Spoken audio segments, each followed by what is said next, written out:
भगवान शिव के अवधूतेश्वर अवतार का वर्णन। श्री शिव महापुराण के अंतर्गत तृतीय शतरुद्र संहिता में नंदीश्वर बोले, हे ब्रह्मपुत्र, अब आप शिव जी के अवधूतेश्वर नामक अवतार का वर्णन सुनिए, जो इंद्र के घमंड को नष्ट करने वाला है। हे मुने, पूर्व समय में बृहस्पति एवं देवताओं के सहित इंद्र शिव जी का दर्शन करने के लिए कैलाश पर्वत पर जा रहे थे।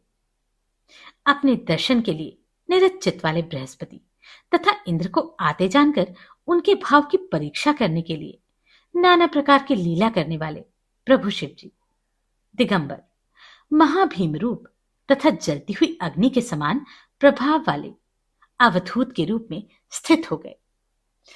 सज्जनों को गति प्रदान करने वाले तथा सुंदर आकृति वाले वे अवधूत स्वरूप शिवजी लटकते हुए वस्त्र धारण किए उनका मार्ग रोककर खड़े हो गए। उसके बाद शिवजी के समीप जाते हुए उन बृहस्पति तथा इंद्र ने अपने मार्ग के मध्य में अद्भुत आकार वाले एक भयंकर पुरुष को देखा। हे मुने, यह देखकर अधिकार मद में चूर हुए इंद्र ने अपने मार्ग के बीच में खड़े हुए पुरुष को उसे शंकर न जानकर उनसे पूछा, दिगंबर अवधूत वेश धारण किए हुए तुम कौन हो? कहां से आए हो और तुम्हारा नाम क्या है? तुम मुझे ठीक ठीक शीघ्र बताओ। इस समय शिवजी अपने स्थान पर हैं अथवा कहीं गए हुए हैं। मैं देवताओं और गुरु बृहस्पति को साथ लेकर उनके दर्शन हेतु जा रहा हूं। नंदीश्वर बोले, हे सनत कुमार, इंद्र के द्वारा इस प्रकार पूछे जाने पर लीला से अवधूत देहधारी तथा अहंकार को चूर्ण करने वाले उन पुरुष रूप प्रभु शिव ने कुछ भी उत्तर नहीं दिया। इंद्र ने उनसे पुनः पूछा, किंतु अलक्षित गति वाले महाकौतुकी की वे दिगंबर शिव फिर भी कुछ नहीं बोले।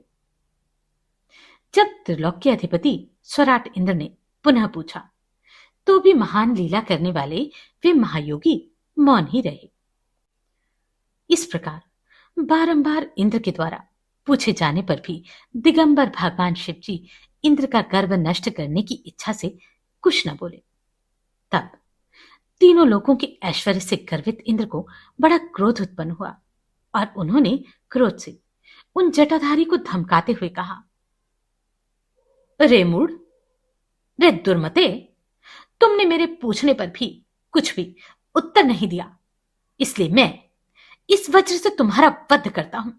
देखें कौन तुम्हारी रक्षा करता है। ऐसा कहकर इंद्र ने क्रोधपूर्वक उनकी ओर देखकर उन दिगंबर को मारने के लिए वज्र उठाया। सदाशिव शंकर ने हाथ में वज्र उठाए हुए इंद्र को देखकर शीघ्र ही उनका स्तंभन कर दिया। तदनंतर भयंकर तथा विकराल नेत्रों वाले वे पुरुष कुपित होकर अपने तेज से मानो इंद्र को जलाते हुए शीघ्र ही प्रज्वलित हो उठे। उस समय अपनी बाहों के स्तंभित हो जाने के कारण उत्पन्न हुए क्रोध से इंद्र भीतर ही भीतर इस तरह जल रहे थे, जिस प्रकार मंत्र के द्वारा अपने पराक्रम के रुक जाने से सर्प मन ही मन जला करता है। बृहस्पति ने तेज से प्रज्वलित होते हुए उन पुरुष को देखकर अपनी बुद्धि से उन्हें शिव जान लिया और शीघ्रता से उन्हें प्रणाम किया। इसके बाद उदार बुद्धि वाले वे गुरु बृहस्पति हाथ जोड़कर पुनः पृथ्वी में लेटकर दंडवत प्रणाम करके भक्तिपूर्वक शिव जी की स्तुति करने लगे। गुरु बोले, हे देवदेव, हे महादेव, हे शरणागत वत्सल, प्रसन्न होइए। हे गौरीश, हे सर्वेश्वर, आपको नमस्कार है। ब्रह्मा, विष्णु आदि समस्त देवता भी आपकी माया से मोहित होकर आपको यथार्थ रूप में जान नहीं पाते, केवल आपकी कृपा से ही जान सकते हैं। नंदीश्वर बोले, बृहस्पति ने इस प्रकार प्रभु शिव जी की स्तुति करके इंद्र को उन ईश्वर के चरणों में गिरा दिया। तदनंतर, हे तात, उदार बुद्धि वाले विद्वान देवगुरु बृहस्पति ने हाथ जोड़कर विनम्रता से कहा, हे दीननाथ, हे महादेव, मैं आपके चरणों में पड़ा हूं। आप मेरा और इनका उद्धार कीजिए। क्रोध नहीं, बल्कि प्रेम कीजिए। हे महादेव, आप प्रसन्न होइए और अपने शरण में आए हुए इंद्र की रक्षा कीजिए, क्योंकि आपके भालस्थ नेत्र से उत्पन्न हुई यह अग्नि इंद्र को जलाने के लिए आ रही है। नंदीश्वर बोले। देवगुरु का यह वचन सुनकर अवधूत आकृति वाले, करुणा सिंधु, उत्तम लीला करने वाले उन प्रभु ने हंसते हुए कहा, मैं क्रोध के कारण अपने नेत्र से निकले हुए तेज को किस प्रकार धारण करूं? क्या सर्प किंचुली का त्याग करके उसे पुनः धारण कर सकता है? नंदीश्वर बोले। उन शंकर के इस वचन को सुनकर भय से व्याकुल मन वाले बृहस्पति ने हाथ जोड़कर पुनः कहा, हे देव, हे भगवान, भक्त सर्वदा अनुकंपा के योग्य होते हैं। हे शंकर, अपने भक्त वत्सल नाम को सार्थक कीजिए। हे देवेश, आप अपने इस अत्यंत उग्र तेज को किसी अन्य स्थान पर रख सकते हैं। आप सभी भक्तों का उद्धार करने वाले हैं, अतः इंद्र का उद्धार कीजिए। नंदीश्वर बोले। इस प्रकार बृहस्पति के कहने पर भक्त वत्सल नाम से पुकारे जाने वाले तथा भक्तों का कष्ट दूर करने वाले भगवान रुद्र ने प्रसन्नचित्त होकर देवगुरु से कहा, हे सुराचार्य, मैं आप पर प्रसन्न हूं, इसलिए आपको उत्तम वर देता हूं कि इंद्र को जीवन दान देने के कारण आप लोक में जीव नाम से विख्यात होंगे। मेरे भालस्थ नेत्र से जो देवताओं के लिए असह अग्नि उत्पन्न हुई है, इसे मैं दूर फेंक देता हूं, जिससे कि यह इंद्र को पीड़ित न कर सके।